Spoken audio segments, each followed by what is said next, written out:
We have mentioned Senate Enrolled Act 1 a few times. It was a very significant piece of legislation that passed that changed property taxes and changed the entire impact of property taxes on all local units of government. So Barry Gardner is here from Policy Analytics. He's the Director of School Services, one of the financial consultants that helps us navigate all of this changing legislation. So Barry's going to go over with you, just so you can hear from his perspective, how some of the changing laws have impacted what we can expect with our property taxes going forward. And then after he's done, I'll come up and give you some directions, and we will break into some small groups.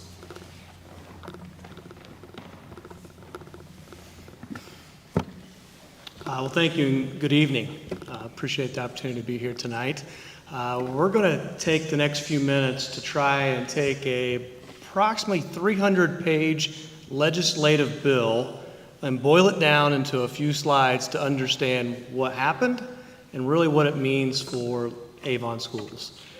This legislation was probably the most encompassing change we've seen in terms of property taxes in several years.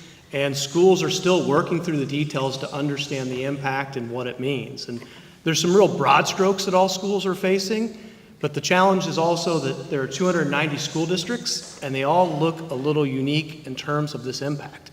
And so tonight's just a chance to maybe help shed some light, maybe translate it a little bit, and help you understand why the district is maybe having to operate a little differently in some of the questions and requests that may surround the referendum. Three really broad strokes that we are seeing when it comes to Senate Enrolled Act 1 is that we know it's going to have impact on local tax rates. It's going to have impact on tax levies or the revenues that schools generate. And it's going to have impact on what it looks like for you as a taxpayer. Okay? And so all three of these are things schools are facing really across the state. It's important to understand, and I apologize because as much as I love this stuff, I realize we're going to get in some weeds that really don't probably make sense. We often say sometimes in school finance, 2 + 2 = 5 or 3 or 2.5, and we don't often, it's not easy to understand why, right? And when we boil down at least property tax revenue, and that's important, we're speaking really tonight about property tax revenue, not the dollars that come from the state or the per student funding that Dr. Wyndham mentioned. And if we could boil it down, we first talk about net assessed value, okay, and that is the value after deductions on every piece of property in the community. We bring all of that together, and then the simplest math problem we can really come up with is we take that assessed value times that whatever that tax rate is, and that generates our revenue. The challenge with Senate Enrolled Act 1 is the mechanics that the legislative bodies put into place will actually drive down net assessed value.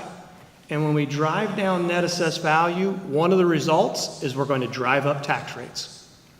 The second result is we're going to impact revenues for school districts. And that's what we're going to start to see in the Avon data tonight as well. A couple of real highlights on the mechanics of the bill. Really homestead or homeowner related as we first talk, and that is the deductions that you may see on your own local property tax bill. Your own home will start with what we call a gross assessed value, okay? And it's supposed to be relatively market-based, right? And so I may have a home that has a gross assessed value of $200,000 or $250,000, but I'm not going to be taxed on that. I'm going to get some deductions.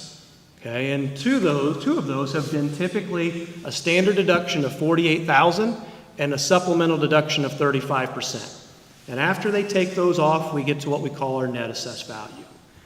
Well, the legislative body decided to change those because the $48,000 deduction becomes worth less and less, so to speak, as my home value goes up. It's a stagnant figure. So they are moving away from that standard deduction of $48,000 and phasing it out and moving to a larger percentage, 2/3 at the end of this legislation in terms of percentage on the supplemental deduction.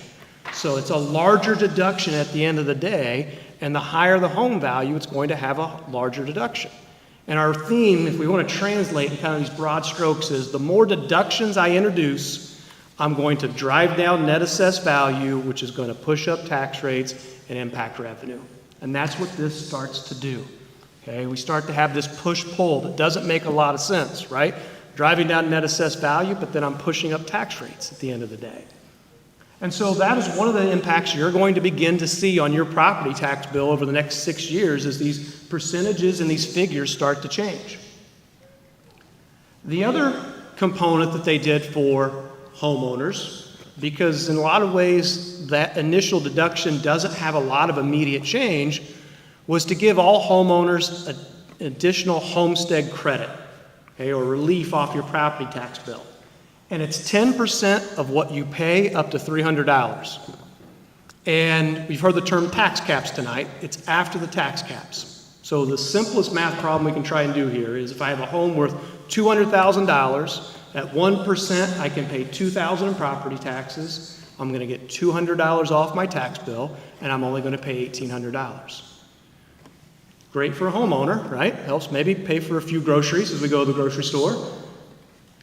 The impact on the local units, including the schools, that $200 is no longer coming in terms of revenue, and so it's revenue loss for the school district across the board. And when you start to add all of that up across the community, it starts to become a pretty big figure.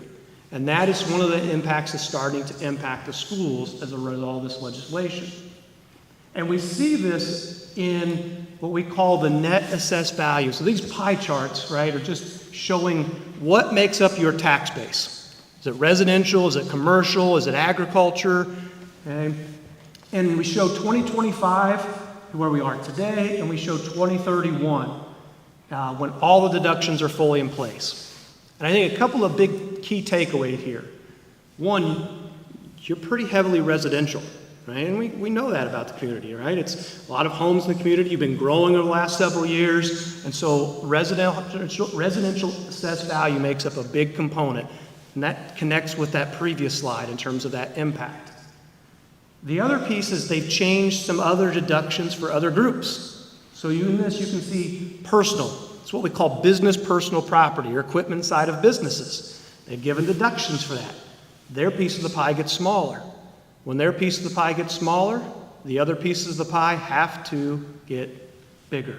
And it pushes back against some of that relief for homeowners. We'll also see apartments get smaller because they gave additional deductions for the 2% group that apartments fall into. And so we've got this push and pull mechanism that makes this really complicated to stand up here and say, here's that overall impact when all of these things are going on, changing tax rates, changing revenues. A lot of numbers on this slide, okay, and I'll try to break this down as simply as I can. The green line represents what we know as gross assessed value, that's before deductions, of all the properties, all the businesses, all the homes in the community. And you see it's gone up over the last several years. A lot of that's been driven, as we talked a minute ago, about home prices. As home prices has risen, so has the assessed value of homes, right? And we've seen that piece, so have businesses.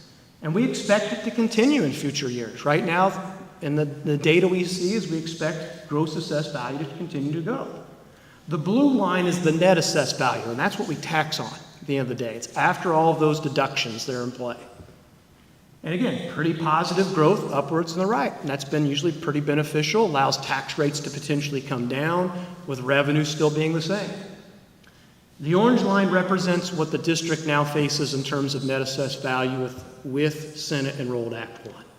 And you can see that for the next 6 years, it's a declining assessed value.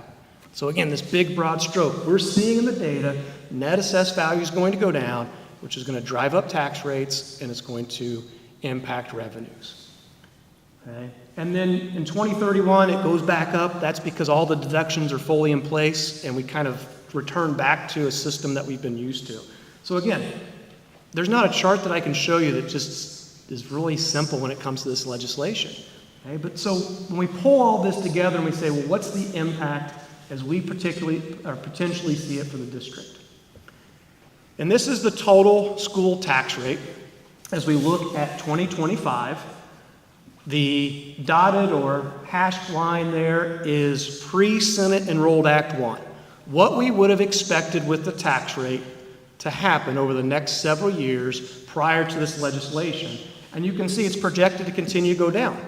As assessed value would have gone up, the tax rate could have come down, similar to what we've seen the last several years, and it was highlighted earlier. Now we see this solid line, which is post-Senate Enrolled Act 1, that shows this rising tax rate. And the challenge is that's with the district not doing anything differently. It's the same revenues, okay, in the debt service fund. It's similar revenues in the operations fund.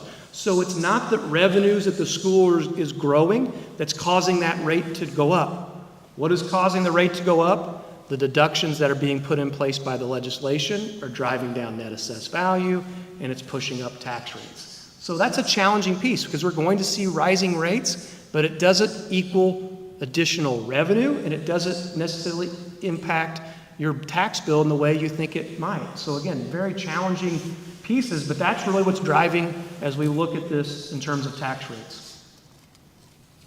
When we talk about revenues for the district, this is the operations fund, which Sheila pointed out earlier impacts, the buildings, the maintenance of the buildings, bus drivers, transportation, and again, dotted line shows what we would have projected in terms of revenue over the next several years prior to Senate Enrolled Act 1. And the solid line is what we project in revenue now. And you can really see that decline from 2027 to 2028. And that's driven by a nuanced piece of the legislation, which is local income tax. Okay, local income tax is a tax on our income that's levied by the county. And the county then sometimes uses it to help support other local units. In 2027, the current local income tax agreements go away, and right now, so would that revenue. And it's about $2 million in revenue that currently supports the district that would go away in 2027 as currently written in Senate Enrolled Act 1. And so, as we see, we've now widened that gap between what we would have hoped to have in revenue versus what we see against what we know will be rising expenses, inflationary costs, and so forth. And so that's where we start to see the impact start on the operations fund in terms of revenue. When we look at the referendum, and we take the current 24-cent referendum tax rate, and we project it out, again, the dashed line shows what revenue we would have projected moving forward as assessed value would have grown. But now we're in this declining net assessed value situation. So 24 cents will now generate fewer dollars each year moving forward until 2031. Okay? And so again, declining revenues against rising potential expenses on top of what we're seeing in the operations fund is what we really see the impact of this legislation. And these are the challenges the district is facing as they look to plan and move forward with this renewal. And we're going to dive into this because this creates a really new set of understandings around the referendum rate, what it looks like, what it means, because of these mechanics of a rate generating actually fewer dollars in the future.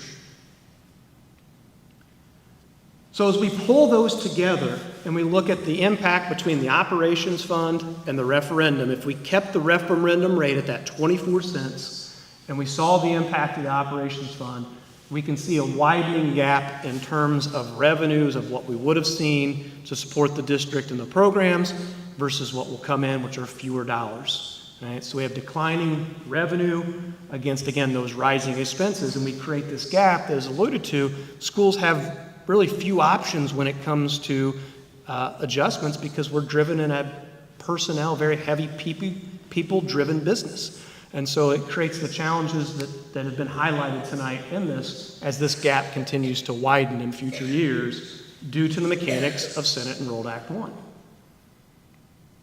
So what's this mean for the referendum, and what's the district having to consider and face as they look at this potential renewal and they look at what is that appropriate rate for the district?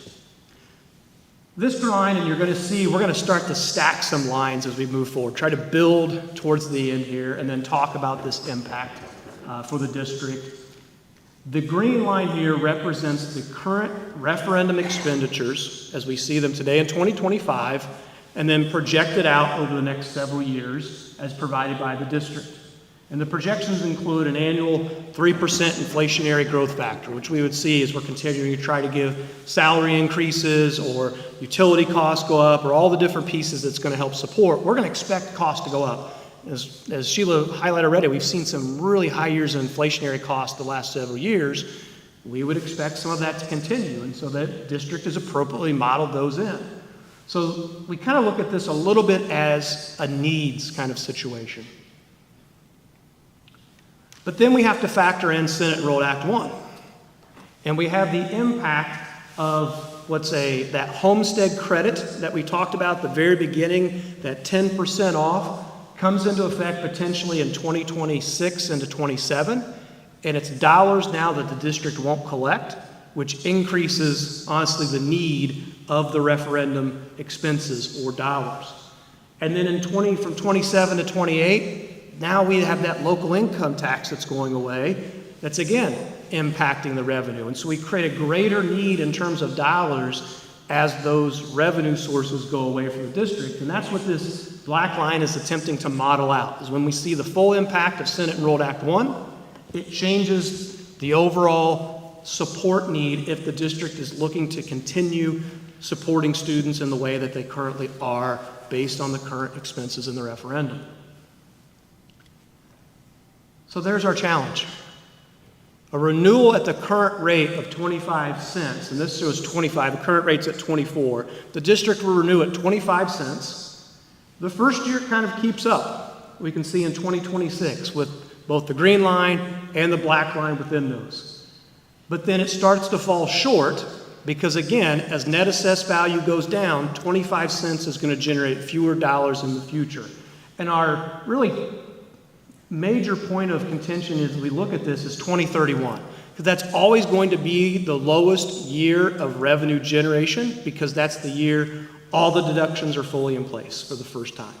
And so that really becomes the focal point of this when we look at all these slides of what is the need in 2031 and how do we generate those dollars, and what's the tax rate needed to generate those dollars potentially at the end of the day. So then we said, okay, let's look at 30 cents. Okay. The district was currently at a 35. They had not taken that full rate the entire time. They went back and approved a 30-cent rate. Now we start to those early years at least move up over that green line of the current projected. We're not quite making up for the Senate Enrolled 1 impact, so there'd still be some potential challenges. But then we see it start to falter again in those later years, like we're going to in all these slides, because of that declining net assessed value. So the highest point of revenue for any of these rates is always going to be in 2026. And then it's going to begin to fall each year accordingly. So we're forced with this higher rate that seems like enough at the beginning, but does not keep pace because of that declining net assessed value. So we look at 35 cents. And again, now we're really generating more dollars than needed in 2026. And then when we look at 2031, we're at least above the current projected expenses in the referendum fund, but we're not able to offset the impact of Senate Enrolled Act 1. And again, when we say that, that means then the district is having more expenses than what it has in revenue, and has to make some decisions around how it staffs and how it programmatically moves forward. So now we've moved up to that 35 cents, and we just took a look to say, okay, what's this really look like in order to generate the dollars around that Senate Enrolled Act 1 impact at the end of the day? And we almost have to move to a 40-cent tax rate in order to meet the dollars at the end of the day in 2031. Now, the challenge with all that is, and you may look at this and say, well, it's generating a lot more revenue in year one than what's maybe necessary or needed. And that's exactly right. That's the challenges a lot. We have 5 districts that are currently looking at referendum renewals this fall. They're all facing the same challenge.